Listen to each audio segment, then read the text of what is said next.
নমস্কার বন্ধুরা, উমাদি রকমারি রান্নাঘরে আপনাদের সকলকে স্বাগত। অনেক দিন পর আজ আবারও চলে এসেছি সম্পূর্ণ নতুন একটি স্ন্যাক্সের ভিডিও নিয়ে। আজ আমি বানাবো কাতলা মাছের ফিশ কাটলেট। এই কাতলা মাছের ফিশ কাটলেট বানানোর জন্য আমি কাতলা মাছের পেটির দিকটা নিয়েছি এবং পেটির দিকটা লম্বা লম্বা করে একটু বড় সাইজ করে কেটে ধুয়ে পরিষ্কার করে নিয়েছি। আর এই ফিশ কাটলেটটা বানানোর জন্য আমি নিয়ে নিয়েছি এখানে একটা ডিম, চিলি ফ্লেক্স, আদা রসুন লঙ্কা বাটা আর একটা পাতিলেবু। এর সাথে নিয়ে নিয়েছি আমি এখানে কিছুটা পরিমাণ ময়দা আর ব্রেড ক্রাম্ব। প্রথমেই আমি মাছগুলোকে সিদ্ধ করে নেব, তার জন্য গরম জল বসিয়ে দিয়েছি। আর এই জলের মধ্যে দিয়ে দিচ্ছি আমি 1 চামচ লবণ আর পাতিলেবু যেটা কেটে রেখেছিলাম তার অর্ধেকটা রসটা দিয়ে দিচ্ছি। এই রসটা দিলে পরে কি হবে, মাছের যে আঁশটে গন্ধটা কিছুটা কেটে যাবে। দিয়ে জলটা যখন খুব ভালো করে ফুটে এসছে, এবার এর মধ্যে আমি মাছের পিসগুলোকে দিয়ে দিচ্ছি হালকা সিদ্ধ করে নেওয়ার জন্য। এক এক করে আমি পিসগুলোকে এই জলের মধ্যে দিয়ে দিচ্ছি। দিয়ে আমি অল্প 5 মিনিট মতো এটাকে সিদ্ধ করে নেব। হয়ে গেছে দেখুন সিদ্ধটা, এর থেকে বেশি আমি আর সিদ্ধ করব না। এবার এগুলোকে তুলে ঠান্ডা করে নেব জল ঝরিয়ে।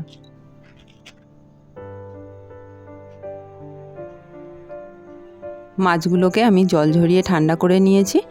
এবার আমি মাছ থেকে কাঁটাগুলোকে সম্পূর্ণরূপে বার করে নেব। যতগুলো কাঁটা আছে খুব ভালো করে কিন্তু কাঁটাগুলোকে এখানে দেখে বের করে নিতে হবে, যাতে একটাও কাঁটা না থাকে। কাঁটাগুলোকে ভালোভাবে বের করে নিতে হবে। দেখুন আমি সুন্দরভাবে বার করে নিয়েছি, যাতে করে মাছটা একটুও ভাঙেনি, কিন্তু সমস্ত কাঁটাগুলো বের করা হয়ে গেছে। সমস্ত মাছগুলো কাঁটা বাছা হয়ে গেছে। এবার মাছের মধ্যে আমি একটু মশলা মাখিয়ে নিচ্ছি। দিয়ে দিচ্ছি এখানে আমি গোলমরিচের গুঁড়ো, চিলি ফ্লেক্স আর দিয়ে দিচ্ছি তার সাথে যে আদা রসুন লঙ্কাটা পেস্ট করে রেখেছিলাম সেই মশলাটা। এই মশলাটা খুব ভালো করে মিশিয়ে আমি মাছের মধ্যে দিয়ে দিচ্ছি। আর পাতিলেবুর যে অর্ধেকটা ছিল সেই অর্ধেকটার রসটাও আমি এবার দিয়ে দিচ্ছি এর মধ্যে।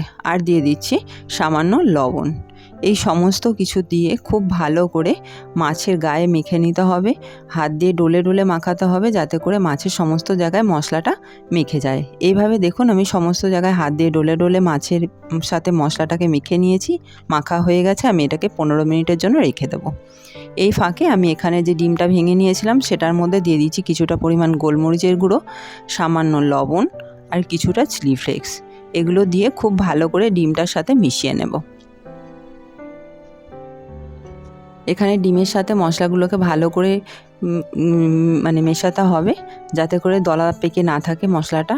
আর চিলি ফ্লেক্সটা যেটা আমি ব্রেড ক্রাম্ব নিয়েছিলাম সেই ব্রেড ক্রাম্বটার মধ্যেও আমি দিয়ে দিচ্ছি গোলমরিচের গুঁড়ো আর চিলি ফ্লেক্স দিয়ে ভালো করে মিশিয়ে নিচ্ছি। আর দিয়ে দিচ্ছি কিছুটা লবণ দিয়ে আবারও ভালো করে আমি এটাকে মিশিয়ে নিচ্ছি। মেশানো হয়ে গেছে আমার, 15 মিনিট হয়ে গেছে। এবার আমি মাছের পিসগুলোকে এক এক করে নিয়ে ময়দা দিয়ে একটা ভালো করে কোট করে নেব। তো আপনারা এখানে চাইলে ময়দার পরিবর্তে কর্নফ্লাওয়ার ব্যবহার করতে পারেন। আমার কর্নফ্লাওয়ারটা ছিল না, তাই আমি ময়দা ব্যবহার করেছি।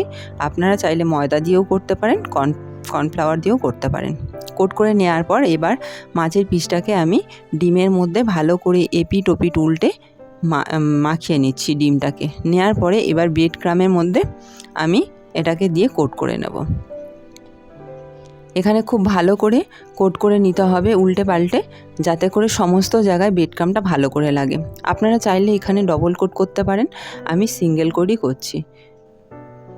যদি বেশি মুচমুচে করতে চান তাহলে এই ব্রেড ক্রাম্ব লাগানোর পর আপনারা আবার একবার ডিমের গোলায় বুলিয়ে আবার ব্রেড ক্রাম্বে মাখিয়ে নিতে পারেন। আমি এখানে সিঙ্গেল কোট করলাম, খুব ভালো করে মাখানো হয়ে গেছে। এইভাবে সমস্ত পিসগুলোকে আমি রেডি করে নেব। রেডি করে নেওয়া হয়ে গেছে আমার। এদিকে তেল গরম করে নিয়েছি। বন্ধুরা এখানে তেলটা যখন গরম করব, প্রথমে আমি হাই ফ্লেমে রাখবো। তেল গরম হয়ে যাওয়ার পর পুরো ফ্লেমটাকে লো করে দেব। দিয়ে তবে আমি মাছের পিসগুলোকে এক এক করে তেলের মধ্যে ছাড়বো।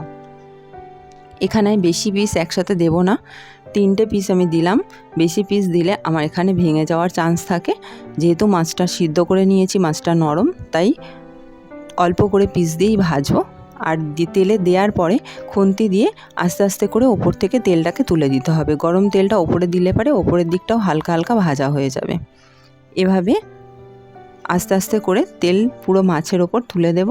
দিয়ে কিছুটা টাইম ভাজার পরে আমি মাছটাকে উল্টে দেব। দেখুন হালকা বাদামি বাদামি ভাজা হয়ে গেছে। এবার আমি মাছের পিঠটাকে উল্টে দিচ্ছি। অপর পিঠটাও এরকমভাবে ভাজার জন্য খুব বেশি লাল করব না, গোল্ডেন কালারের থেকে হালকা একটু বাদামি কালার হবে এরকম ভাজবো। কারণ বেশি লাল করলে পরে কিন্তু এটা আবার ভালো লাগবে না, বেশি কড়া করে ভাজলে। এরকম বাদামি বাদামি কালার করেই ভাজতে হবে, তাহলে সুন্দর লাগবে। আমার ভাজা হয়ে গেছে। এবার এগুলোকে আমি তুলে নেব। এভাবে সমস্ত পিসগুলোকে আমি ভেজে রেডি করে নেব।